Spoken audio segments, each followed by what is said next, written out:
हाँ जी फ्रेंड्स, क्या हाल चाल। Welcome with Kritika Sao.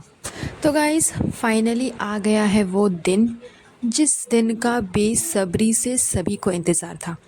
Oh sorry sorry, दिन नहीं, उस व्लॉग का जिसका इंतज़ार सभी को था। वो व्लॉग फाइनली अपलोड हो चुका है, नन अदर दैन जनाब के व्लॉग में। मतलब उसके चैनल पे, उसी इंसान के चैनल पे सारा जो लाइमलाइट वाला व्लॉग है वो अपलोड होगा। बिकॉज़ उसके अलावा किसी और की ना तो इतनी हिम्मत है एंड ना ही किसी के अंदर इतना पावर है कि वो व्लॉग अपलोड कर दे। मैडम ने अपने बच्चे का नाम क्या रिवील कर दिया था अपने व्लॉग में, जनाब ने तो तांडव मचा दिया था पूरे घर पे।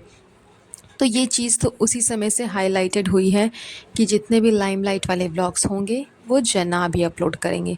इसलिए जनाब के बर्थडे का व्लॉग एंड उनके बच्चे के बर्थडे का व्लॉग दोनों जनाब ने ही अपलोड किया। इवन ईद का भी व्लॉग जनाब ने ही पहले अपलोड किया। देन फिर टुकड़ों में आपको चबूतरा में एंड मैडम साहिबा में थोड़ा थोड़ा कुछ जो देखने को मिला होगा वो देखने को मिला होगा। तो खैर ये सब तो बात की बात है। जो दिखाया गया इनके व्लॉग में, जो समझ में आया, मुझे तो बड़ा ही अटपटा सा लगा कि एक फ़ादर का दिल कितना बड़ा है कि वो इंसान अपने बच्चे को मैसेज कर कर के अपनी फीलिंग्स बयां कर रहे हैं एंड ये बेशर्म बेटा उस मैसेज को पढ़ा तक नहीं।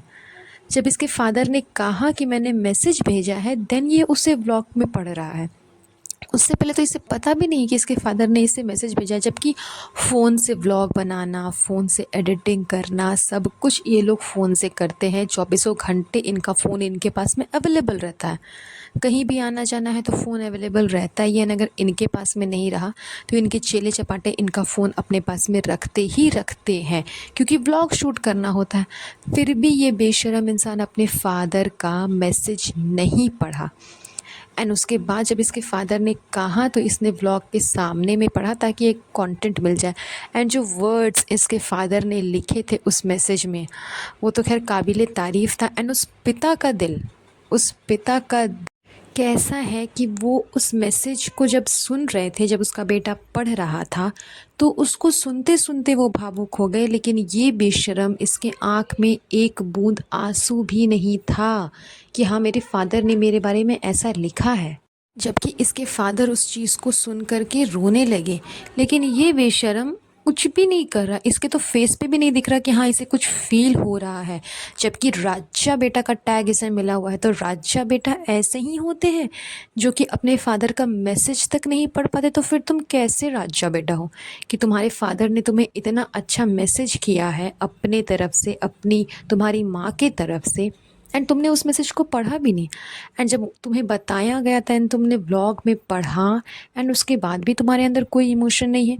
तो खैर इस किस्म के ये लोग दोगले इंसान हैं कि इन्हें अपने माँ बाप से भी मतलब सिर्फ तभी तक है जब तक व्लॉग है, जब तक व्लॉग में दिखाना है। अदरवाइज़ ये तो उनके कमरे में भी नहीं घुसते। घुसेंगे उसी समय जिस समय कैमरा ऑन रहेगा। मैडम साहिबा नीचे उसी समय जाएगी जिस समय मैडम साहिबा का कैमरा ऑन होता है।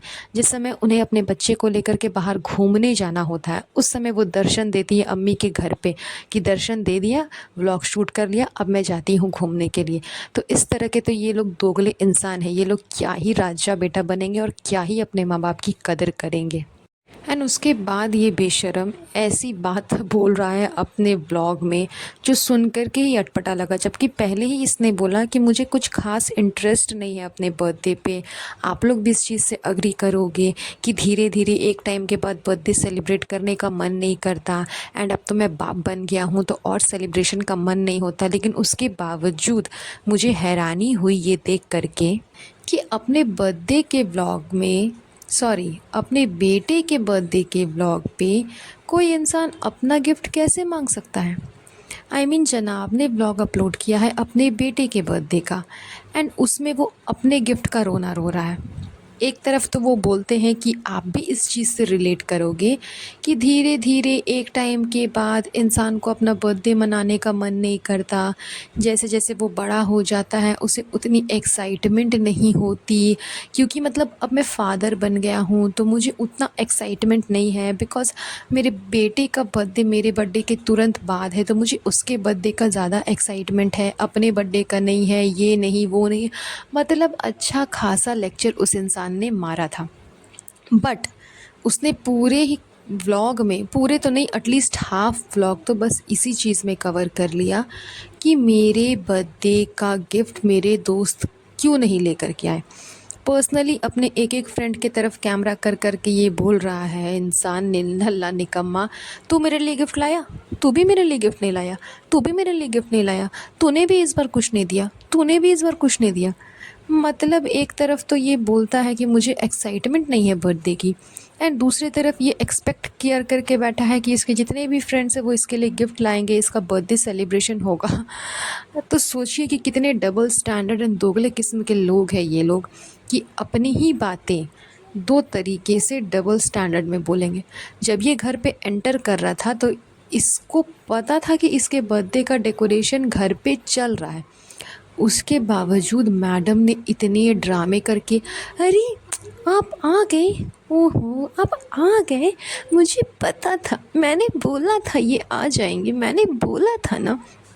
एंड जनाब भी बोल रहे हैं कि मुझे लग तो रहा था कि कुछ हो रहा है गाइस, लेकिन क्या हो रहा है वो समझ नहीं आ रहा था, लेकिन कुछ तो हो रहा है गाइस। मैं चप्पल देख के समझ गया था गाइस, मैं चप्पल ही देख करके समझ गया था। वो चप्पल देख करके ही समझ जाते हैं कि कौन इंसान घर पे आया हुआ है। मतलब जनाब को चप्पलों की इतनी ज़्यादा नॉलेज है, एंड होगी भी क्यों नहीं, क्योंकि हर हफ्ते तो इन्हें चप्पल ख़रीदने हैं, हर हफ्ते तो इन्हें शूज़ ख़रीदने हैं। मुझे समझ नहीं आता यार कि इनको कोई गिफ्ट भी देगा तो आखिर देगा क्या। कपड़े एंड शूज़, कपड़े एंड शूज़, इसके अलावा और कोई गिफ्ट इनके घर वाले चाहे बाहर वाले इनको नहीं देते। आप देखा होगा आप लोगों ने, चबूतरा ने जब कहा कि मैं शूज़ जब सेलेक्ट करने गई तो मैं बहुत सोच विचार कर कर के सेलेक्ट कर रही थी कि पता नहीं भाई के पास में ऐसा शूज़ होगा कि नहीं, अगर होगा तो मतलब भाई को तो आदत है ना शूज़ ख़रीदने की, मतलब अपने भाई को उसके बर्थडे पे शेड करने का एक मौका ये नहीं छोड़ती। पता नहीं इनके बीच में ऐसी क्या इशू हुई है कि चबूतरा एक मौका नहीं छोड़ रही है अपने भाई भाभी को शेड करने का। पहले तो इसने गाड़ी को लेकर के शेड किया कि हम ऑटो में जा रहे हैं फ्रेंड्स, हमें कार नहीं मिली फ्रेंड्स, हमारी कार ख़राब हो गई फ्रेंड्स, एंड कैब भी नहीं मिली फ्रेंड्स, तो इसलिए हम ऑटो में जा रहे हैं फ्रेंड्स। बार बार इस बात को बोलना, बार बार इस बात को जताना कि देखो मेरे भाई ने मुझे कार नहीं दिया, जबकि सबको पता है जनाब एंड मैडम दोनों के पास में कार है, एटलीस्ट 2 कार तो इनके पास में है ही, एक बाइक है। एंड धर्म दादा तो हमेशा ही घर पे अवेलेबल रहते हैं, बिकॉज़ अगर वो घर पे नहीं रहेंगे तो मैडम के घर का कुक चला जाएगा, जबकि उनके घर में ऑलरेडी एक कुक है। लेकिन फिर भी मैडम उतने में मैडम को खुशी नहीं मिलती, मैडम को अपने आगे पीछे 24 घंटे एक नौकर चाहिए ही चाहिए, बिकॉज़ वो सुपर वुमन है गाइस, सुपर मॉम है, तो बच्चे को पालना होता है, रूहान को इतना टाइम देना होता है। उनकी मम्मी तो कुछ करती नहीं है ना, मम्मी तो बस शो ऑफ करती है कैमरा के सामने, अदरवाइज़ पूरा काम तो मैडम ही करती है। तो घर का काम करने के लिए भी तो कोई चाहिए ना, और एक इंसान से नहीं हो सकता गाइस, आप लोग क्यों नहीं समझते। तो खैर इतना सब कुछ होने के बावजूद, धर्म दादा के होने के बावजूद चबूतरा ऑटो से चली गई, उसका गुटखा किंग भी ऑटो से चला गया।